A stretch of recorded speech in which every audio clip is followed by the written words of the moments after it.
I want to talk a little bit more, just a little more serious topic rather than just me walking around mumbling to myself about everything I look at.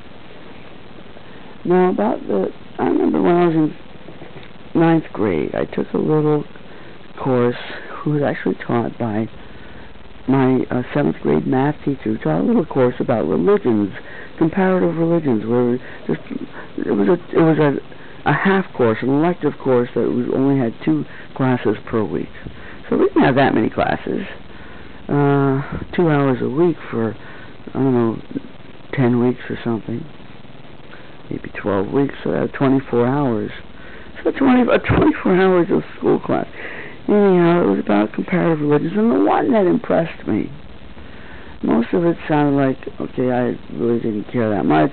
Somebody else had some other silly old superstitious ancient belief system about some silly god with 15 arms or some shit like that. But the one that actually sounded interesting was Taoism.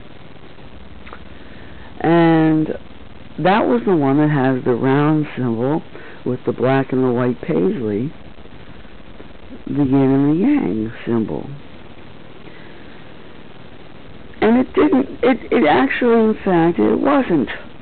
As far as, you come up with a definition of religion.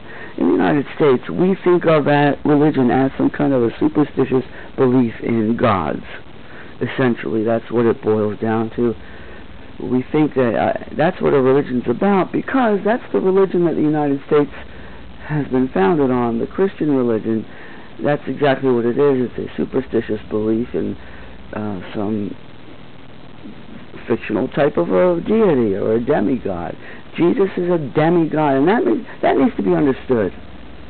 That needs to definitely be understood by people. People have a hard time in the United States understanding Christianity because they're immersed in it. It's like you can't see the forest for the trees. That means when you're actually inside the forest, all you see is the trees that are surrounding you, because that's what a forest is. It's a whole collection of trees, and when you're stuck inside those trees, you have no outer external perspective. You're stuck on the inside looking out. So you can't see the forest because you're right inside of it. The trees are blocking your view of the forest. But when you're outside of the forest, when you're standing on a hill, you look down, and you're out in a meadow, a field, you look out and there's the forest. But when you're inside, it's like, you can't see a cloud when you're inside of it. If you're in an airplane and you're flying through a cloud, you don't see the cloud. But when get outside of it, and the clouds, when they come to ground level, are called fog. So when you approach a level of fog on the ground, you have no visibility. So anyhow, you can't see the forest for the trees. And in the United States, people cannot see Christianity because they're stuck inside of it, just like stuck in a forest or stuck in a cloud, unable to see it.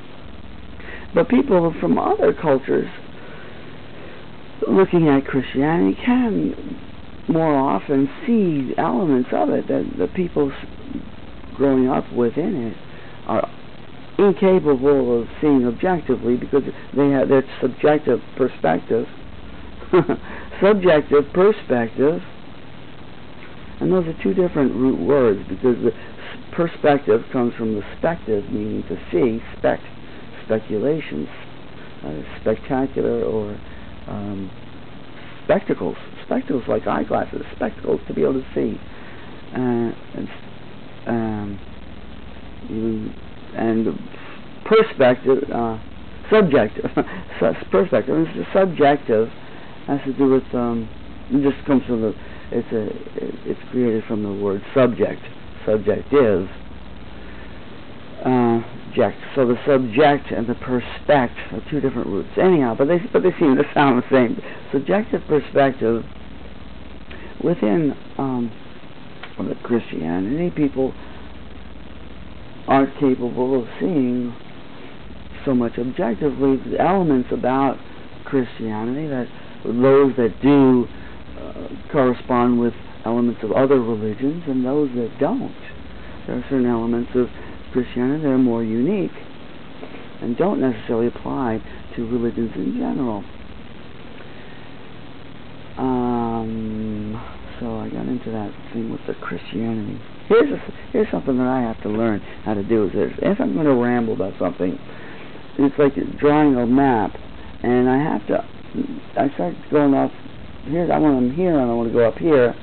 But sometimes I say, well, wait a second, here's a little path over here, let's see what's down there. And then I forget what my original destination was. And I have to develop, that's definitely a technique I have to cultivate now and try to develop how, when I'm if I'm going up, if I'm going to make a detour, I have to remember how to make a marker so I remember exactly where I was going in the first place. And I can get back to it. Pretty much I do remember, though, I was talking about Christianity as compared to religions in general. So what are the definitions? Hey, maybe I'm improving at this. Religions in general, what are, in fact, the qualities that define a religion? Not just Christianity, but any religion. Does any religion need to have a God to be actually a religion? This is the question people ask with Buddhism that doesn't particularly have a God. And Taoism, I believe, as far as I can tell, that Taoism was essentially a philosophy that was practiced by people who had their own local type or regional type of gods in China. But the two aren't necessarily don't necessarily require the existence of the other. They don't have to go together. So the Taoist philosophy doesn't necessarily have any particular attachment to those specific gods that the Chinese people at that time, I think they're called, generally classified as traditional Chinese gods. There's no, if you learn about Taoism, there's no particular telling you about, this Jing Chong god, he's the god of this, and Zheng Zheng god is the god of that, and you have to pray to those gods to make things happen. You just learn about the Tao. You know, the gods are sort of irrelevant. You can apply the Tao to the Greek gods if you wanted. And it works. So the great thing about Taoism is that it really, that's the thing that I noticed when I was 15 and learned about the Tao. All these other religions that we were briefly perusing, learning a little bit about, the only one that really caught my imagination was this Tao concept, because it wasn't about some god. It was just about a concept, a philosophy. And what it basically came down to, that caught the thing that I remember that stuck in my mind, was it said Tao means the way. There's a way or a path in everything, and it can also be described as a theme. So if you look at a grain even, if you look at a piece of wood, a plank, let's say a plank of wood, which is a piece of wood that's been made to unnatural, exact kind of proportions, made square and all. The fact is that most things in nature, the Tao had to do with nature. Most things in nature and the natural way. When the word "the way" really means the natural way, the natural path, and the natural way of things. And in nature, there generally aren't straight lines. All these straight lines, for the most part, almost entirely, have been invented by human beings. Everywhere you see straight lines, it's all something constructed by human beings, designed and created by straight lines. That's not a natural thing, straight lines. Very rare to see in nature a straight line. So in nature, natural lines are flowing. So that's how the word, the Tao, there has various meanings or implications. The way, the path, the grain, the flow, and it can be applied to things like rivers. The river definitely has a path, a flow to it, and or the grain in wood, or which is actually just the grain of trees. The grain of wood, it has its own flow, and this is what people use, I believe, when they do karate, when they're chopping blocks of wood with their bare hands. what they're doing is focusing on this Tao, so focusing on this natural seam in the wood. They're not just, I don't believe, you're just splitting the wood like hitting it with a brick. They're finding that seam in the wood, that natural seam that's already there, and applying their force to it in order to make the wood break up into its own natural separate elements, because that seam is dividing the wood already. It's just that the cells of the wood are still attached to each other. They're still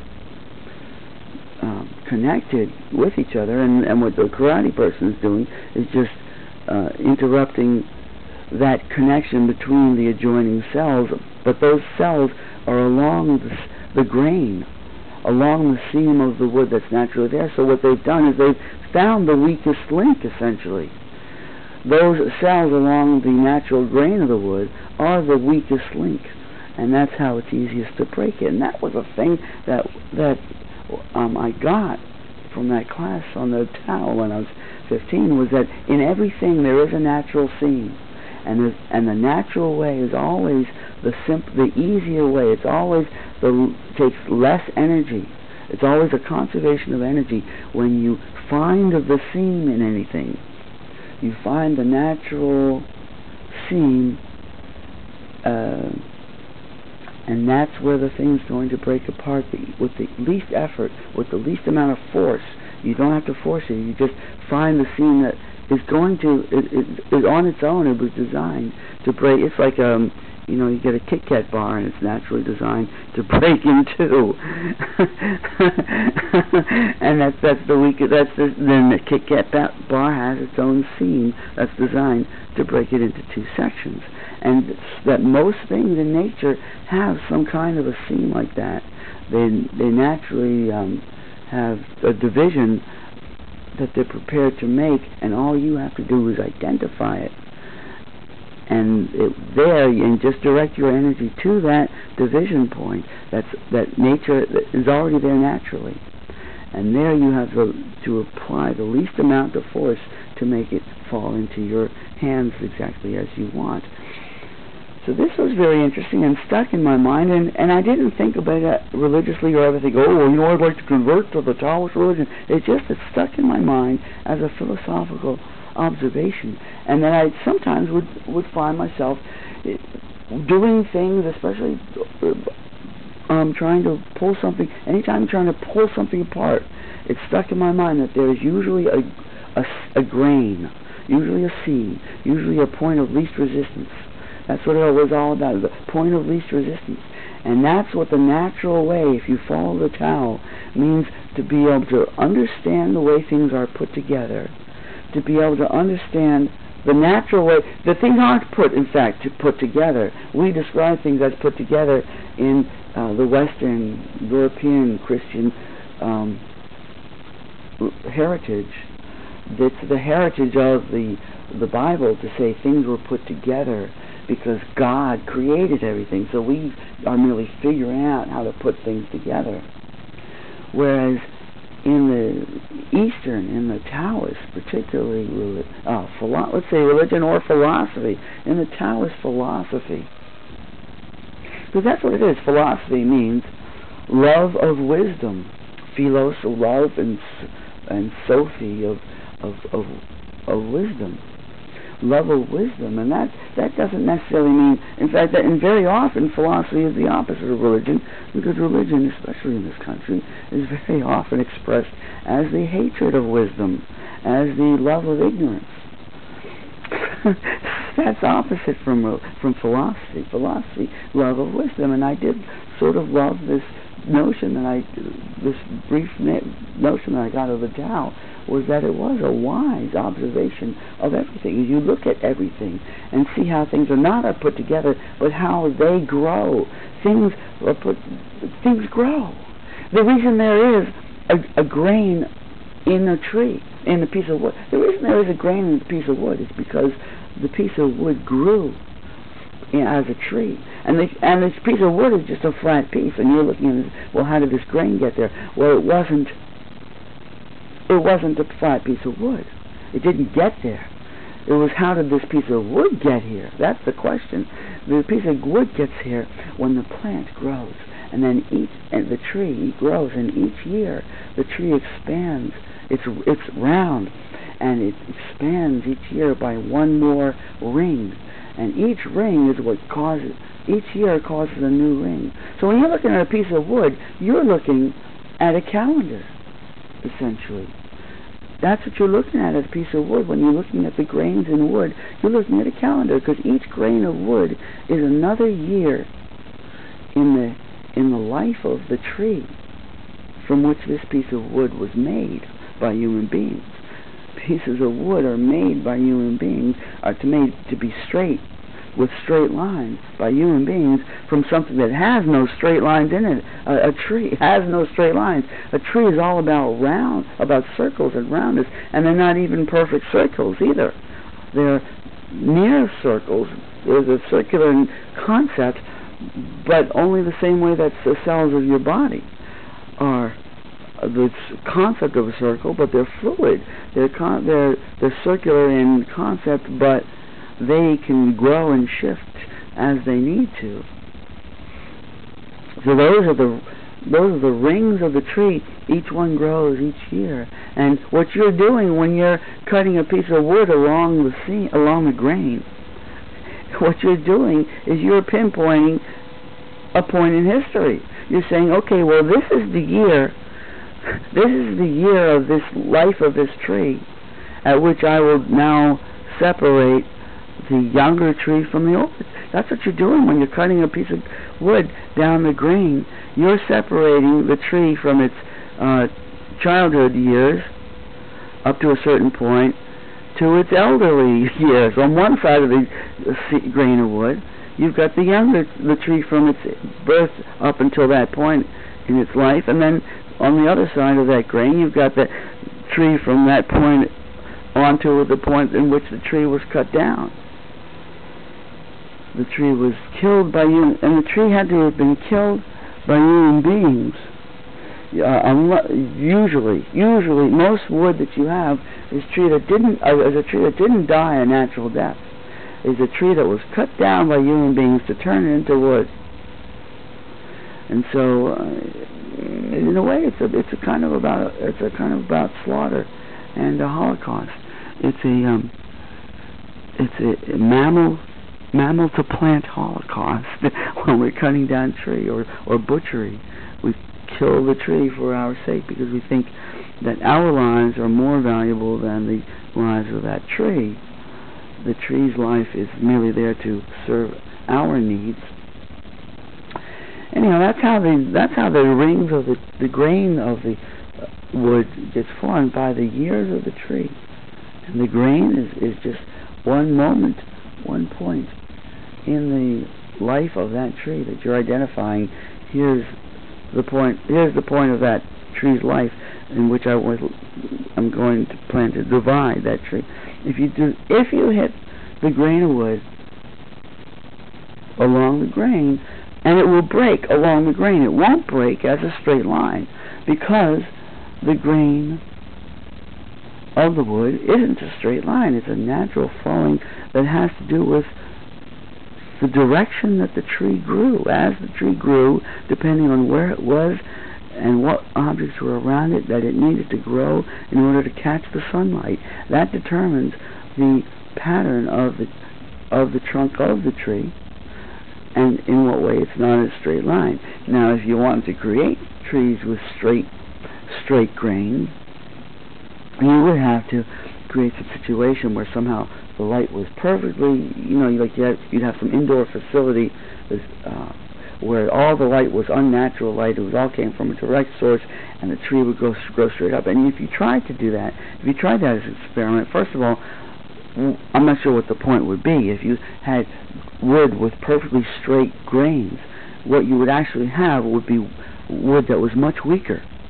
If you had perfectly uniform planks of wood where all the grains were the same width and they're all perfectly straight, you would have a piece of wood that was much weaker in structure, that would be much more likely to crack than normal pieces of wood that you get from trees that have grown naturally.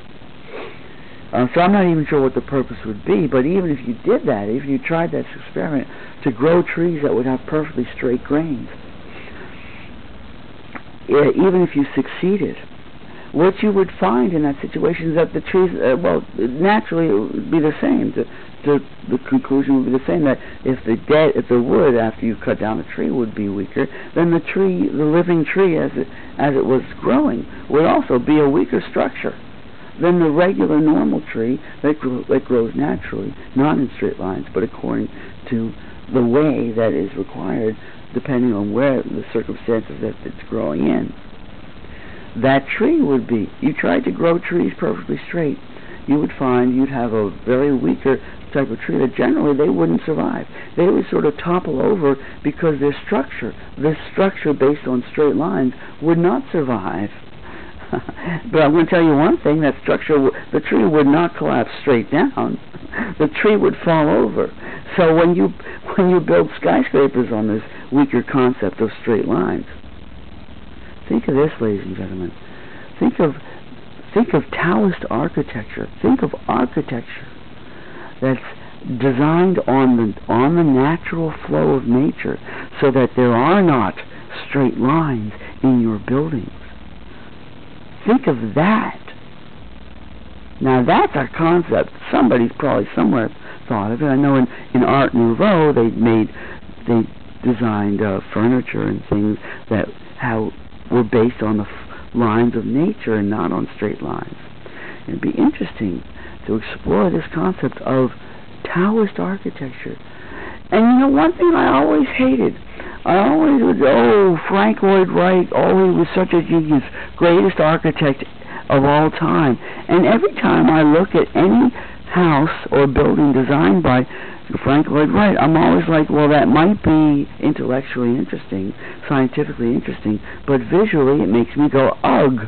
Visually, it's all fucking these straight lines, these squares, rectangles on rectangles. To me, Frank Lloyd Wright's houses are not attractive. Even regular colonial houses, to me, they're attractive. They look like actual houses for people to live in, like even across the street. Not a great or gorgeous house, but it is based on a sort of design of houses that's 200 to 300 years old in this country, and it sort of fits in. It could be painted a nicer color. Yeah, if you painted that house a nicer color, and a more historical, either a white or a barn red type of a color, or any other type of color than that ugly nothing color, it would look like a nice colonial house. And it's attractive to me. It looks like this is a house that people lived real lives in when they had a real society here, where people actually made their living off of the land. They grew their own vegetables and they raised their own animals, and they lived real lives. But Frank Lloyd Wright houses always make me go, ugh. I don't want, ugh, that doesn't attract him. That doesn't appeal to me visually, aesthetically. And because Frank Lloyd Wright was all based on fucking straight lines. And there's something wrong with that. And I would rather go in the opposite direction and create a form of architecture based on natural flow of the growth, the way the way the rings of trees grow. That's the way to really design architecture. And with modern computer technology will be much more possible to actually, much more practical to actually plan to design architecture in this manner in the future. It will be possible to program computers to design, and even to program whatever means of construction, the tools of construction that they will have, where in the future that there will be construction tools that are capable almost on their own of being programmed to automatically build a building. In the same way that we're going to have replicator machines that, I mean, they already have them. what do they call them? I forget for the moment. But these machines these computer devices that can actually. I can't believe it. A year ago I was looking at videos about these things. These computer machines that can make little objects for you out of plastic or whatever. People already have them. You can, and there are already websites where you can download designs for things. So you can print out. Yes, machines to print 3D. That's right, 3D printers. They have 3D printer machines to create little objects for people's houses, and those are going to become more advanced. Where here's this candlestick. You can there's already 3D printers where you can put this. You can scan this candlestick, and it will create the same object out of some kind of a plasticky material. It won't be too long before they'll be able to reproduce this out of almost the identical material that this is made out of. Any of these objects, it will say, scan this green vase, and it will produce a duplicate of it.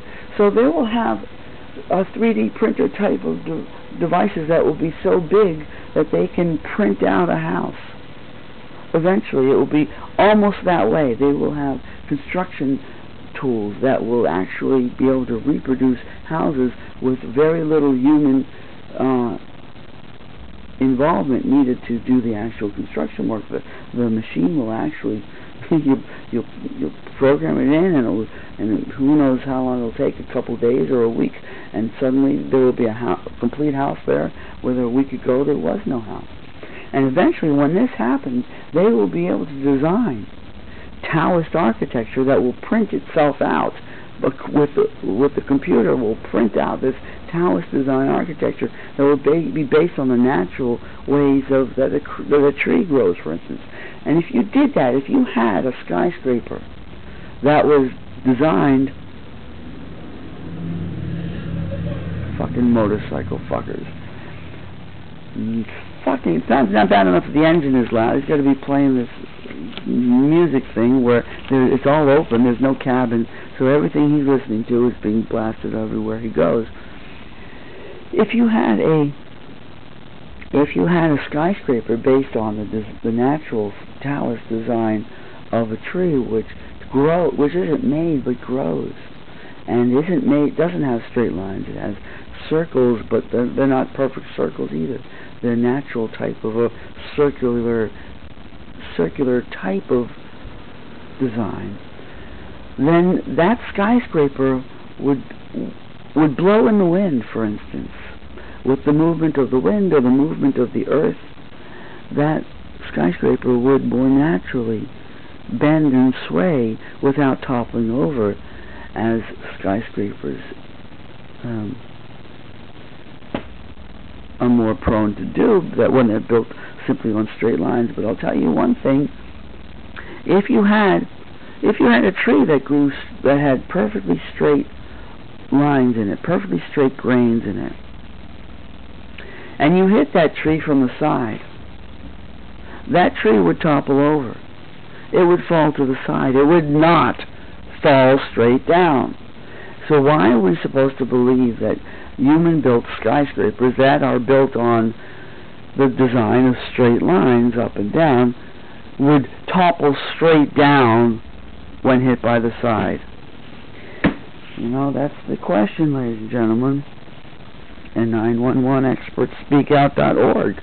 Go to 911expertspeakout.org for more information about this concept of skyscrapers falling straight down. 911expertspeakout.org, ladies and gentlemen.